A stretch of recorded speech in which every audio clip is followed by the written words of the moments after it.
ইসলাম প্রচারকারী প্রথম সুফি সাধকদের অন্যতম পবিত্র সুফি সাধক উনি হযরত মহসিন আলিয়া। উনি আরব দেশ থেকে এখানে এসেছিলেন হযরত বদর শাহর সাথে।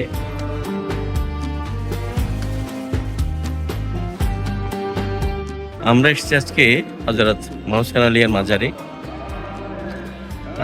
আচ্ছা, আপনারা জানেন হযরত মহসিন আলিয়া হচ্ছে সুলতানে আমলে এই বাংলাদেশে আগত একজন সুফি পীর।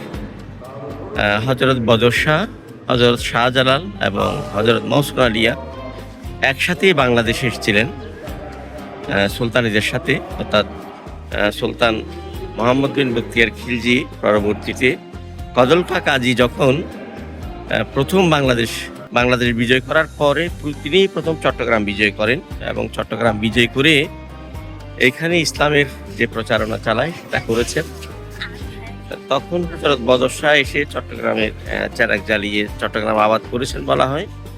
এই যে বদর শাহর ভাগিনা ছিল হযরত মহসিন আলিয়া, তিনি সমুদ্র পাড়ি দিয়ে এখানে এসে এই আনোয়ারার বটতলি গ্রামে ওনার স্থান স্থাপনা করেন এবং তিনি একজন সুফি সাধক হিসেবে এখানে ইসলাম প্রচার করেন। এই যে আজকে শুক্রবার এখানে মহসিন আলিয়ার সিন্নি পাকানো হয়েছে, অনেক ভক্ত এসছেন সিন্নি খাওয়ার জন্যে।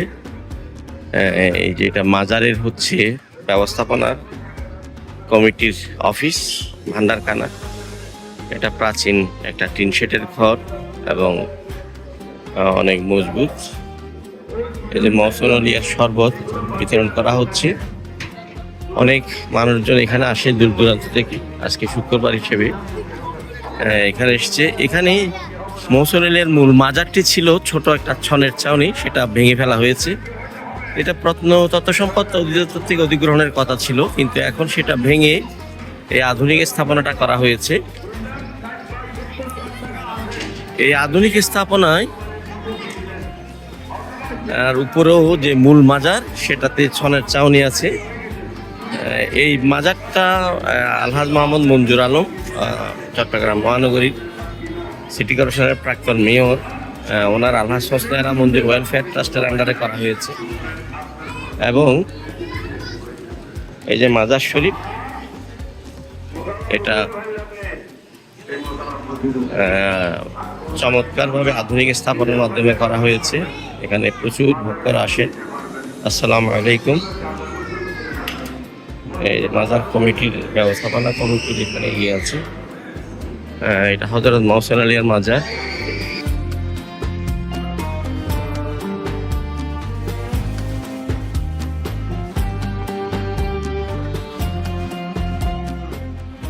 উনি আজকে থেকে 1330 থেকে 44 সালের মধ্যে কোনো এক সময় নিয়ে চট্টগ্রামে এসেছিলেন হযরত বদর শাহের সাথে একসাথে।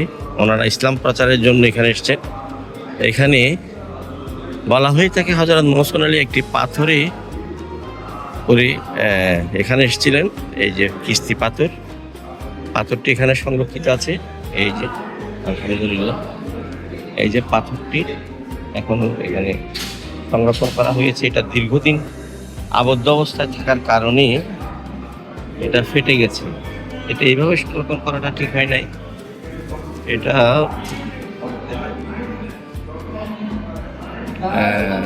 যদি একটু আলো বাতাস প্রবেশের ব্যবস্থা থাকতো তাহলে এটা আরো সুন্দর হতো। তো হযরত মহসিন আলিয়ার মাজার চট্টগ্রামবাসীর কাছে খুবই পবিত্র স্থান। প্রতিদিন হাজার হাজার ভক্ত এখানে আসে। এই যে মাজারের ভিতরটা আমরা দেখতে পাচ্ছি এবং এই যে উপরে ওনার মাজারের ছনের ছাউনি অবস্থাটা আছে, এখান থেকে দেখা যাচ্ছে না, কিন্তু উপরে ছনের ছাউনি প্রতি বছর এটা ছন দিয়ে ছাড়ি দেওয়া হয়। একটা হিন্দু পরিবার এখানে ছিল, এটা ছাউনি দেওয়ার জন্যই ওরা এখনো সেটা সংরক্ষণ করেছে। আমরা মহসিন আলিয়ার মাজার সম্পর্কে আরো বিস্তারিত আপনাদেরকে জানাবো।